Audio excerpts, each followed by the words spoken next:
Hi, it's Katie from The Bittersweet Life, the podcast that makes you laugh and cry and seriously consider moving to Italy, or at least quitting your job. If you've ever found yourself loving what we do or listening in on these conversations, now is your chance to prove it. With a little money, just a few bucks a month keeps us telling bittersweet stories instead of bitterly looking for other jobs so that we can pay the bittersweet bills. You can support us now at thebittersweetlife.net/support or find links to donate in the show notes.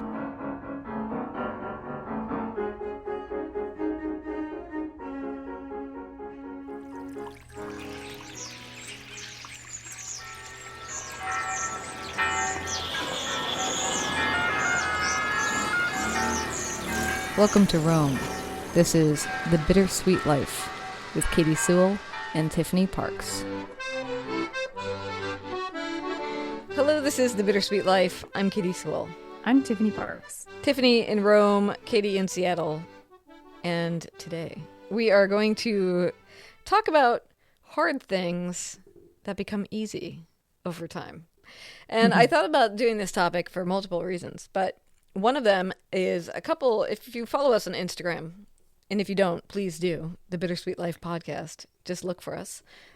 I work at a local radio station, if you're new to the show, from time to time. It's the local NPR station, National Public Radio. And I was there one day filling in as the news person, the person who comes on the air at the top of the hour and reads the news headlines. And I did a little snapshot of it behind the scenes of what it's like to do that. In fact, I can repost it when this episode comes out. I'll just repost that video in our stories and you can see it again. How about that? Anyway, and I got so many questions from people about it, both on my personal text and through Instagram. And, just asking basic questions like, from surprise, what? I thought those were pre-recorded. I had no idea somebody was actually reading the news headlines. And let me tell you, at least on NPR, they are live. That's why people say, sometimes the headlines start with live from Washington. I'm Jack Spear or whatever. He's actually live from Washington. He's on the air at that moment. You guys are sharing the moment together. It's happening side by side. So just surprise in that, but also questions about, how many times do you have to practice that? If you're reading a bunch of different news stories, how many times do you have to practice it through to make sure that you say everything right? You must do it 10 times. And I've said 10 times. Heck no do I do it 10 times. Maybe 2, maybe 3, maybe 3 times. Make sure I can pronounce all the last names, read through it to see where I'm stumbling over the words. And here's a little tip for those of you who are reading scripts or things into podcasts. We should just do a full tips and tricks on how to do audio stuff better sometime. But I think that would be really great. Yeah. Here's a tip for those of you who read things, like you have a podcast or you're recording your book or something. You're reading something out loud. Here's one tip that really helps me when I'm trying to read the news. Read it out loud to yourself when you're not on the air or recording yourself. Notice when you're stumbling over whatever is written. If you're stumbling over, it could be that the 2 word combinations together are hard for you to say, whatever 2 words are back to back. And you can either fix that by changing one of the words, or you can do something to visually break the line for your eye. So put a bunch of slash marks in the middle of those 2 words, or put a bunch of ellipses between it so that your eye takes a break. Your brain takes a slight break when it hits that spot to slow your mouth down. And that will really help. Another thing that will help if you're specifically writing for radio itself or writing for a podcast. And I'm not saying this if you're telling a story, that's different. But if you're trying to do copy, support for the Bittersweet Life comes from our listeners. Okay. Mm-hmm. And I don't follow this 100% of the time, but generally speaking, the idea in radio at least is you try to make one thought per sentence. So you're trying not to have those sentences that would be like Charles Dickens, where it's tumbling in from one thing to the other, to the other, to the other, to the other. That doesn't work as well on radio. It's hard for people to follow all the ideas. And it's also harder for you to say when you're reading it out loud.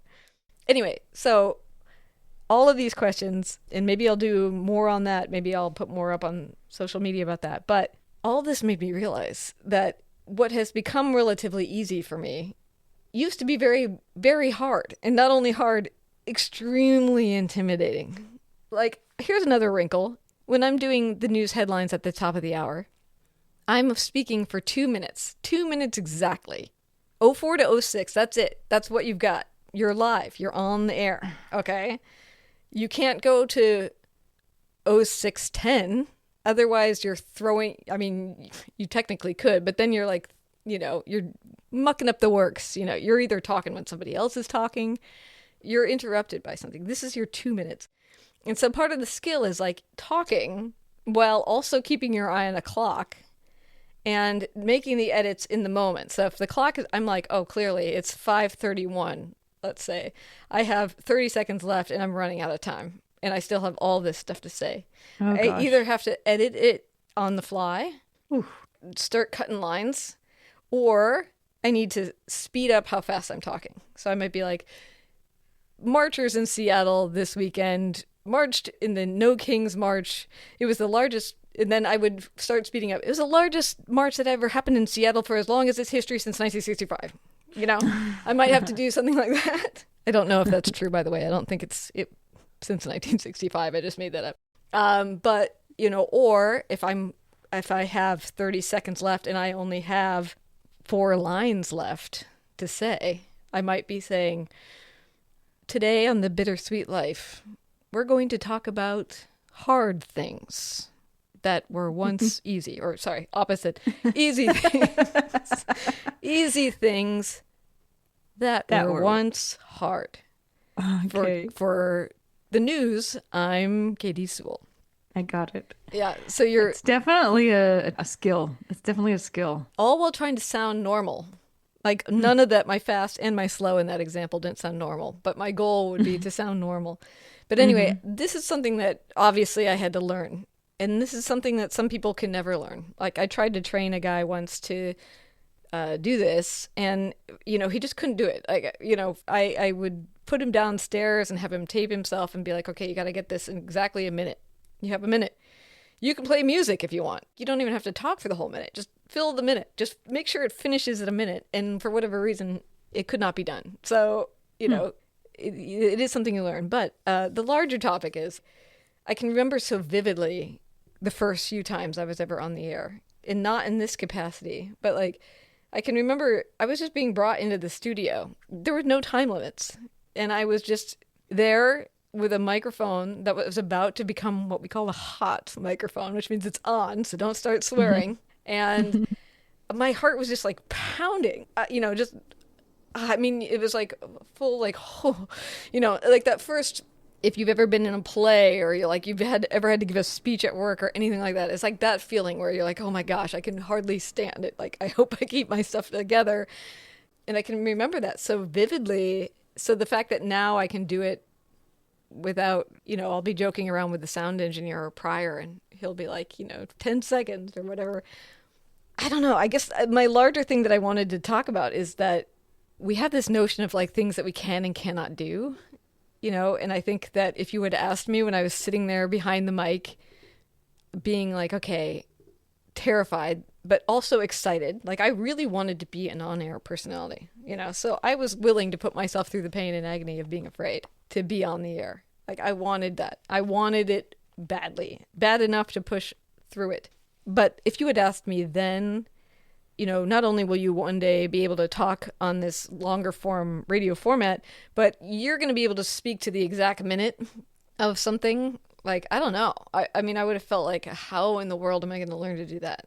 I can barely calculate radio time, let alone speak to exactly the right moment. But you were willing to put yourself out there, which means you did believe that you were capable of doing it, even if you didn't know how you were going to do it. Yeah, or I felt like I could not do it. Because I think sometimes it's like you can't not do it. I don't know. Before I tell the next layer I want to add on this, is there anything that was like that for you where you were like, I definitely cannot do this? I think people feel this way about languages a lot of the time. For me, it definitely wasn't languages. Although, if you asked me if I could ever learn to speak German, I would probably say that's impossible. But I've learned other languages, so I know that you can do it. So, no, for me, I mean, definitely the piano. Although I'm not an expert. Yeah. I can barely play the piano. But I've been taking piano lessons now since about 8 months, and I still feel like I'm a beginner, but I can actually play songs now. And it's very interesting. I used to feel like, because I watched my sister play the piano, and my mom could always play the piano, and I never really took to it. And of course, then I went into singing. But I couldn't make my hands do two different things. You know, I Mm-hmm. couldn't, the only thing I felt like I could do on the piano was like if they were mirroring each other. Mm-hmm. You know, Yeah. and if I would try to sit down and like play around on the piano, the only thing I could do was like chopsticks, you know, because it's mirroring, you know, Mm-hmm. it's the same. Yes, I can relate. Um, and so, you know, I did kind of self-teach myself how to play a few songs years ago, but it certainly wasn't anything complicated. And now I have a piano teacher, and it's so interesting. We'll sit down at the piano together, and she'll be like, "Okay, you know, just play this. Start slow." And I still shock myself that I'm able to just read the music, like sight read it, sight play it. And I mean, it's definitely way, way, way slower than it will be, you know, once I learn it. But I kind of surprise myself that I'm able to do it. I make mistakes, of course. But yeah, I just thought I'd never be able to do that. Mm-hmm. And I really want to keep it up because there are certain pieces of music that I just would love to be able to play and that I always thought were beyond me. And I'm not talking like about Liszt and Chopin. I know that that's never going to be in my future. Maybe a little bit of Chopin, maybe some basic, easy Chopin I'll be able to play. No Rachmaninoff, Mm-hmm. unfortunately. But, you know, I'm talking about other things that are doable for an adult learner, but nevertheless seemed impossible to me. That's probably what it is for me. Although, you know, I don't have your mastery yet. You don't have to be But master. but yeah, I definitely feel like I've made a lot of progress, which is exciting. It reminds me of, I don't know if it's somehow related. I have a friend who actually, I believe, has appeared on this show in an episode called Dante. Back when I was spending some time living in New Orleans, he was and is an extremely talented magician, sleight of hand magician. And yet, he spends the vast majority of his time now playing the trumpet.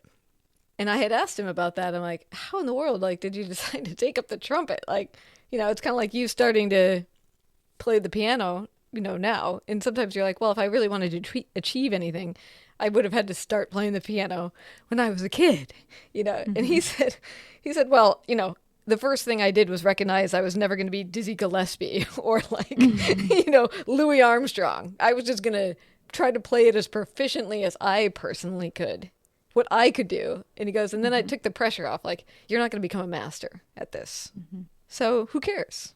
You know, what do you want to do? You want to play the trumpet. So let's play Yeah, the trumpet, you know? Like, that's how I feel. I felt for so long. I mean, I've wanted to be able to play the piano and I've wanted to practice and take lessons. I don't know, maybe because you know, I studied classical music and I was surrounded by professional musicians. I just, you know, thought, oh, well, you know, why bother if you know, if I'm never going to be able to hold a candle to any of these people? But that's not the point. And I'm so glad that I decided to do it because I love it so much. Whenever I sit down to play, it's just like kind of the best part of the day. yeah, I could see that.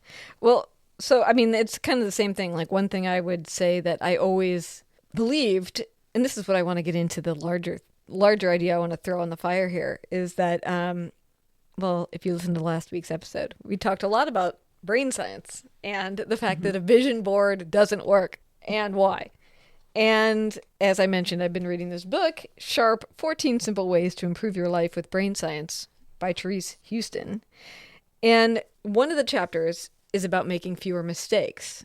However, as a part of that chapter, she talks about a fixed mindset versus a growth mindset. An example of a fixed mindset is saying something like, I'm bad at math. Or Hmm. how many times have you heard me say I'm terrible at languages? Like Hmm. I can't learn languages. Whereas like a growth mindset is a willingness to learn and to think that things will get better over time. That is a growth mindset. It's a belief in your potential to change, not a belief that it will be easy to do these things, right? But it's like, I could learn a language. And like one of the first things I thought of with that was when I was a writing major in college. I was a nonfiction writing major. And that was because I thought there is no way that I could ever write fiction. Like, I don't know how people could write fiction. Everything I love to write, but everything I write will have to come from my real life. And now, luckily, I loved using my real life as an experiment to generate material. You know, so I was perfectly willing to do insane things in real life to have something to write about. And my goal, of course, at that time was to be, you know, maybe a writer for Harper's or for National Geographic or something where you did those big exposés into these nonfiction things. But part of that was my belief, my fixed mindset, that there's no way in the world I could ever write fiction. And yet, over the last however many years, I've worked and worked and worked and worked and worked, and now I'm almost done, but not quite done, with writing a fiction book, right? Which is something that 20-year-old would never believe that was something even possible. But I don't think that I have a growth mindset about everything. And like kind of her encouragement in the book is like, try to start having a growth mindset about everything because you will do better in life if you do.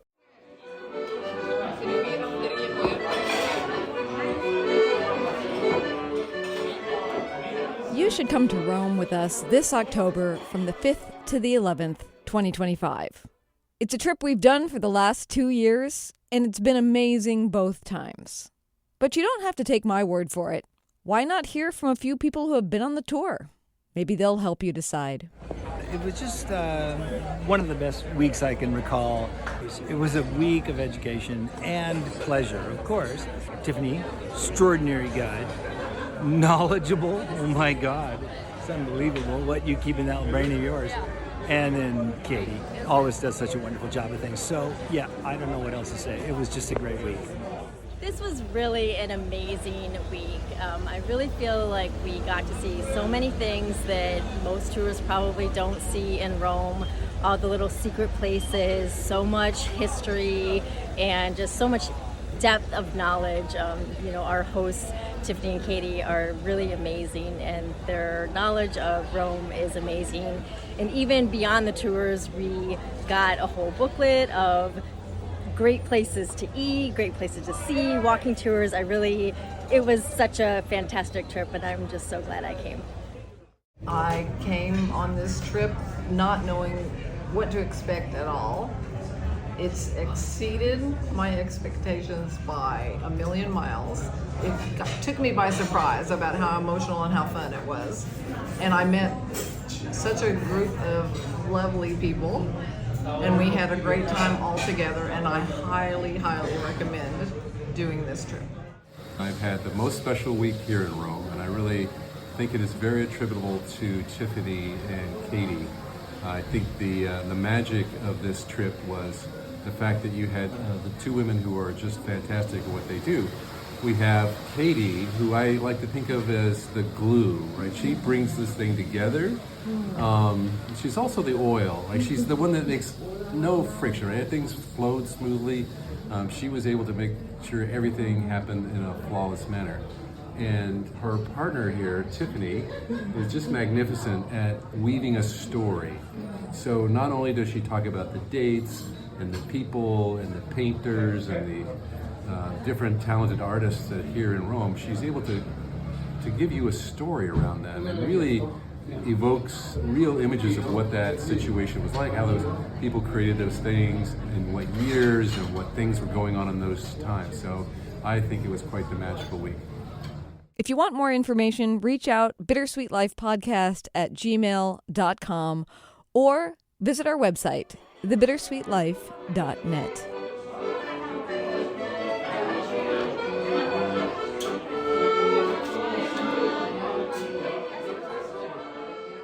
Let me read you this one little thing from my notes. It says, if you operate from a growth mindset, it activates your mind differently. you basically, as she puts it, you lean in to learn rather than trying to prove yourself to others. So it's like basically, if you make a mistake, as I understand it, basically, if you have a growth mindset and you make a mistake, the parts of your brain that light up are the brain parts that activate going like, oh, I made a mistake. I need to learn something here. So it focuses in more like, what did I get wrong here? Whereas if you have if you make a mistake and you don't feel that way, different parts of your brain light up. And oftentimes they're the part that are like, oh gosh, You suck. I made a mistake. I definitely don't want the people around me to realize that I made a mistake. So it becomes like almost like more social. I need to protect myself from these people knowing I made a mistake, and I need to protect, myself from ever making a mistake like that again. Therefore, I am bad at math. And so I just don't do math, I love this concept also as a parent because and luckily I'm very, very happy that I heard about this when Aurelio was still very young. Because I think this is not necessarily exactly the topic you're talking about, but what I'm going to say here is kind of a new-ish concept, which is sort of the way that you want to encourage and praise your children. So, it used to be, and I mean, still a lot of people do this, and obviously any positive comment is better than a negative comment. So, it's not like you're, doing terrible damage here. But, I always heard, oh my gosh, you have such a beautiful voice, for example. Or for my sister, it was, oh, you're so smart. Because she was the overachiever scholastically. Or whatever. Oh, you're so, whatever it could be. You're so, you're so naturally graceful. Which are nice things to hear. Sure. And I never heard this, but you're so good at math. You're just so good at math. So we tell our kids, or we're tempted to tell our kids, oh my gosh, you did such a great job. I don't necessarily think it's terrible, but you don't want to be constantly telling them you're so good at this. You're so talented. Like, man, you're just a natural. You're just so great at it. Because that, even though it's positive, that's a fixed mindset. They think I was born knowing how to do this. I should naturally be good at this. Therefore, when you get to a situation, let's say you're a little kid playing the piano, and your mom says, oh, you're so musical. You have such a good ear. You have such a natural ability at the piano. Time goes on, that piano is going to get harder and harder and harder and harder to play. And if you have that fixed mindset, you're thinking, why is this so hard for me all of a sudden? Why can't I do this? And it's much more likely that you're going to give up or, not improve because you have that mindset. You're like, there's something wrong with me. I thought I was good at this. Okay, I'm not good at this. Goodbye. Or you would feel embarrassed because you're like, everybody thinks I'm really good at this and I just made a mistake, and then you try to cover the mistakes. Yeah, and you're like, oh, well, who am I now? Then you get into a whole identity crisis. Things can happen there. If you tell a child, on the other hand, wow, you work so hard. You really practice hard, and I can really hear an improvement. Or I'm so proud of how many times you practiced this week. Or I'm so proud that you worked through that little mistake. And that gives children a growth mindset, because these mindsets it's not like we're born with a growth mindset or a fixed mindset. It's the input that we get as children. Yeah. And it also isn't like that we are one or the other. It's that we can have both. Like we can feel optimistic and growth oriented towards certain things and not toward other things. Yeah. And whenever Aurelio is really, because to be honest, he's not a natural at the piano. He has to work at it. He really has to work at it. He's not one of those kids. He's not a musical genius. He's not one of those kids who just sits down and like learns everything in 5 seconds. He really has to work at it. And sometimes he really gets frustrated. And I kind of say to him, you think this is easy? If this were easy, everybody would do it. Of course, this is hard. This is supposed to be hard. And if it were easy, it wouldn't be worth doing. Yeah. And I tell myself that as well in a lot of situations. Wow. So I totally believe in that mindset. And like I said, I've learned about this technique, how kids, they've done studies, and the kids who are encouraged or praised for their effort as opposed to their results, they're more likely to succeed. It's interesting because I don't know why I thought of this, but I was at a grocery store the other day, and this kid who looked like he was, I don't know, maybe in early high school, was bagging at the grocery store.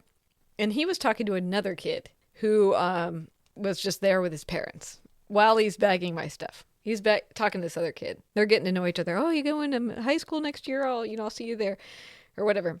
And this kid that was bagging my stuff had a very distinctive accent, although I couldn't identify it. I could never figure out what country he was from. But he definitely had an accent. And he was talking to this other kid, and he said, well, I can speak 27 different languages. And that was just part of their casual conversation. And so then the other kid leaves, and he turns to me, and he's like making small talk to be friendly. And I said, I'm just impressed that you can speak 27 different languages. I'm like, which one was the hardest for you to learn? And he looked at me and smiled, this big smile, and he goes, everything's easy for me. Wow. I know. I'm like, wow, what luck, confidence. Yeah. The confidence of the young. I don't believe that he can speak 27 languages. I don't think that that's possible. Unless you're a genius. And if you're a genius, where are you bagging groceries? I don't know. Well, it depends on where you're BS on that from. one. Like if there are like 5 different languages spoke right around the area you live in, let's say, Yeah, you speak 5 languages plus 2 more. You don't speak 27. Well, he definitely was not willing to elaborate from what I could tell, at least not to this old adult that was talking to him. It might be the kind of thing where it's like, if you can say, hi, my name is Frank, I'm from whatever X country. Like, if you can say that in his mind, you can speak the language. It could be something as simple as that. Right. Like he can say hello in 27 different languages. Mm-hmm. So, in that way, technically, he's not lying. He can speak 27 different languages. He just can't speak them fluently. He knows a word from 27 different languages. But I guess one thing I like, the last thought when I also think about like the fixed mindset versus the growth mindset is I think sometimes like the fixed mindset is the things that you actually don't want to learn. Like sometimes I feel like, okay, now I'm going to operate from a growth mindset. I'm reading this book on brain science. I'm going to try to operate from a growth mindset. And then I'm like, but will I with everything? Like if Derek's like, I'm sure you can figure out how to fix your own computer problem. Am I going to be like, yeah, let's dive in? Or am I going to be like, I really don't get it. Here's my computer. Can you just fix this problem? It's not that I couldn't maybe learn you it. just don't want to. It's like that maybe I you just don't want to. Exactly. That's what I mean. Like, I'm like, sometimes these fixed things are like, I don't really want to do that. And I have real think that's questions. I think that's different. I have real that's questions different. about that when it comes to learning Italian for me. Because as you know, like, I have been doing Roman tours now for 3 years. I've been coming to Rome for 10 years plus, and the dogs of Rome speak better Italian than I do. And that's partly because when I do like really focus on it and I learn a bunch of stuff, then all this time goes by. I never have anyone to practice it with. And then it just, by the time I'm there, I've forgotten everything I've learned. That definitely helps. Or I recognize a lot, but I have lost any ability to like interact in my own manner. But sometimes I'm like, I definitely, and we've talked about that on the show, the mind goes back and forth about like, how important is it? Because, if I was going to really buckle down and learn a language, given where I lived the vast majority of the time, it would be way more useful if I spoke Spanish than Italian. So part of me is like, if you're really going to buckle down, you should learn Spanish, because then you'd be speaking it with people. Like I encounter people speaking Spanish every single day, so it would be helpful if I could interact with them better, whereas Why not learn both, Katie? see, I mean, it's that They're fixed, very close. They're close. it's that fixed mindset They're where close I'm like, I'm not languages. good at languages that I need to get around.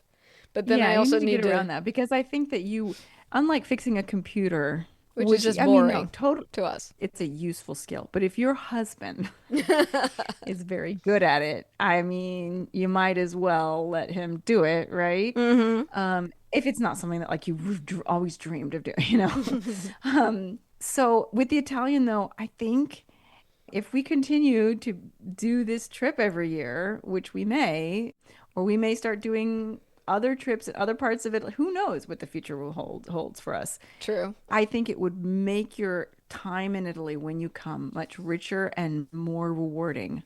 Yes, if I you agree. could speak the language. I know. And I need to just do it. Buckle down. I need to take like what you're doing, where you hired a piano teacher. Like I need to take a real class. You need to hire an Italian teacher. And, I mean, see, it's hard in Seattle. But like I love the idea of language exchange, conversation exchange, but it's probably would be something very difficult I'm to come by in Seattle. I'm sure there are Italians here. No, I'm sure there are Italians there. It's just there are so many English speakers Right. that the number of Italians who are looking for an English language partner, it's like they've kind of got it, Right. every single person in the, city Yeah, available, just throw whereas a you are rock. looking for Yeah. those few those few Italian speakers who really want to do this. But it is, I think, a cool thing. You could do a language exchange like an hour or a half an hour you speak English and then a half an hour you speak Italian. It would be kind of a fun way. But can you even begin there when you're like as rudimentary as I am? It might be hard, but I feel like you've got to have some kind of subconscious knowledge of Italian because you've been so exposed to it. No, You've I think lived in Italy and you've been here so many times. I know. I think I do. Probably know more than I think I do. I think so too. But I encourage you to start with, yeah, with lessons. I would definitely, like a private teacher, even if, more than a class. I mean, a class might be good too because then you might speak with the other students, but I feel like you'd get more out of it with a private teacher. Also, it's more of a commitment, That's So like true. it's like for me practicing the piano, it's like I used to always think, "Oh, I'm going to practice the piano. I want to practice the piano more before I started taking lessons." I never did it. And now I have a teacher. I'm like, "Oh my gosh, my teacher's coming in 2 days. I've got to practice." Yeah, I can But see the that. last thing I want to say about this topic, which is I'm still on the piano thing, is that we had our piano. I say we had our piano recital a couple weeks ago, Ah, Aurelio and I, because why I decided to do this, I do not know, but I decided that I wanted to play in the kids' piano recital. oh my gosh. Okay, Oh my goodness. first of Okay. all, let me preface this by saying Please tell me you have videotape of I do, this. but I'm not sending it to you. Come on. I'll put it at the as the ending music. I'll send you the duet that Aurelio and I played together. Okay. The main reason that I wanted to be in the recital was because Aurelio and I had a duet, and it was a really challenging piece of music for us. Okay. It's a Viennese sonatina, the first movement, and it was hard.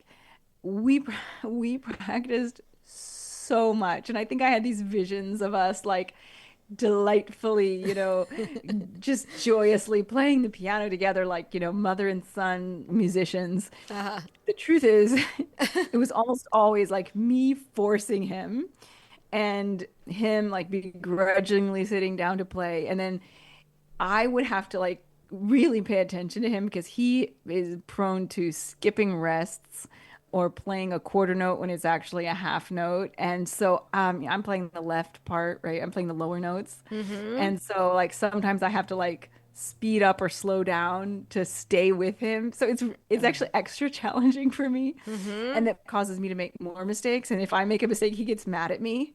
And I'm like, Listen, kid, you played a quarter note at yeah. like, no, I didn't. I played it perfect. You made a mistake. I'm like, okay, I'm not going to argue with you because if I argue with you, you're just going to get up and leave.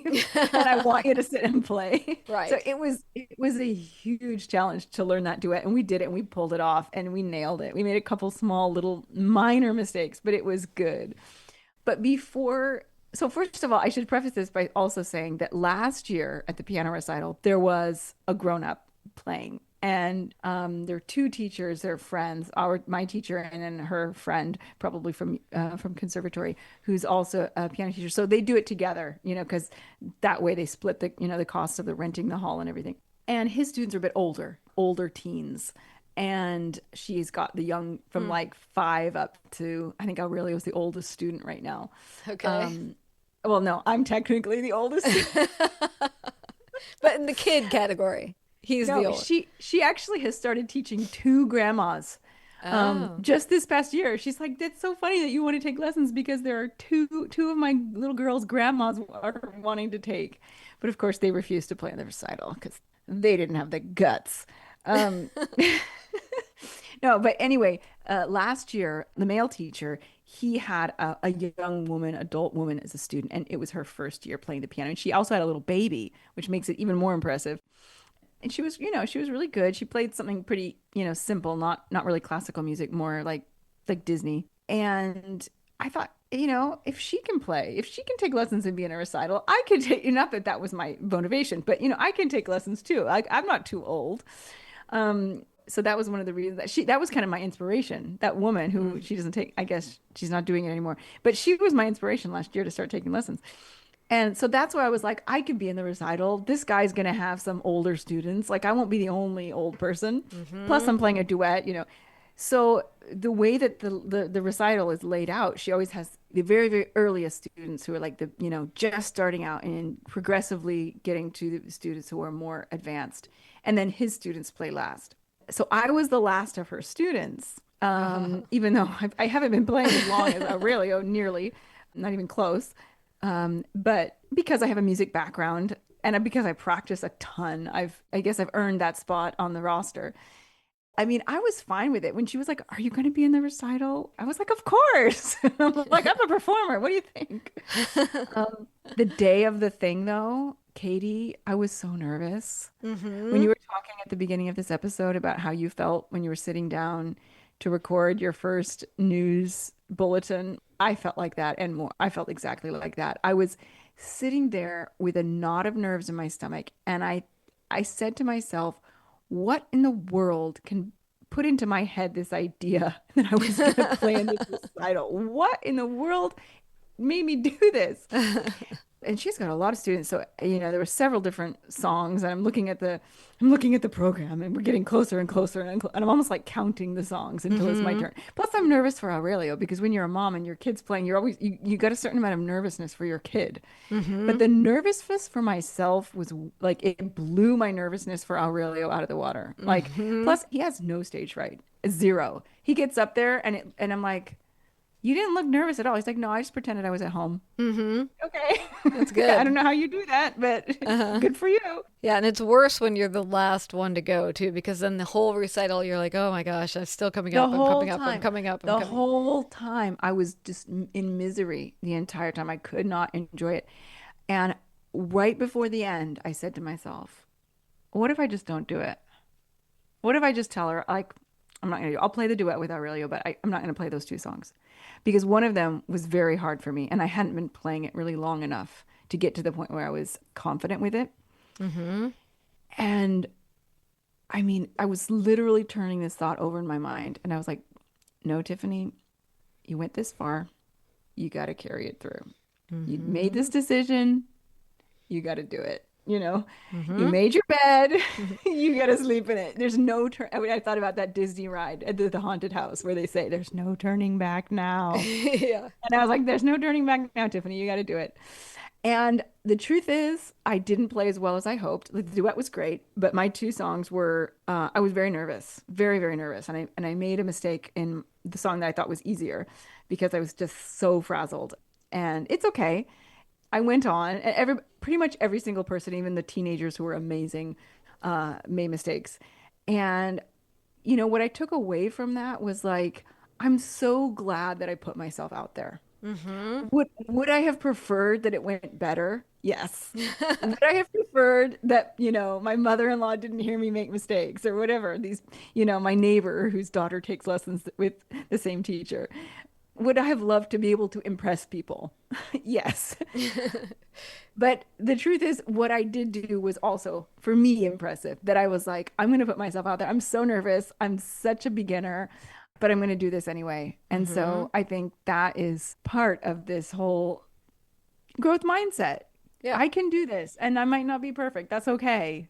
I'm a work in progress. Are you going to be in the recital next year, would you say? I think so.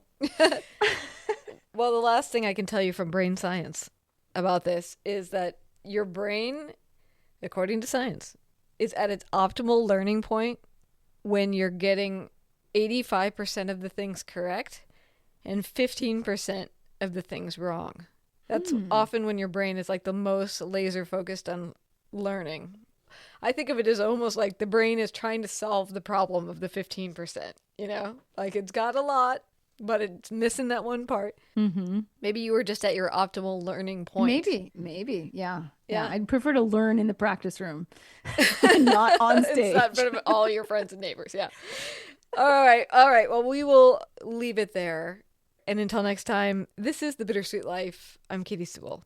I'm Tiffany Parks. And don't forget, as we head out, here is Aurelio and Tiffany performing their duet at the recital. Mozart's Viennese Sonatina, number 1. Enjoy!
It's rare to find a podcast that has aired for over a decade, but this podcast is one, and you can be a sponsor of it, reaching a loyal group of engaged and thoughtful people who relish travel, new experiences, and lifelong learning.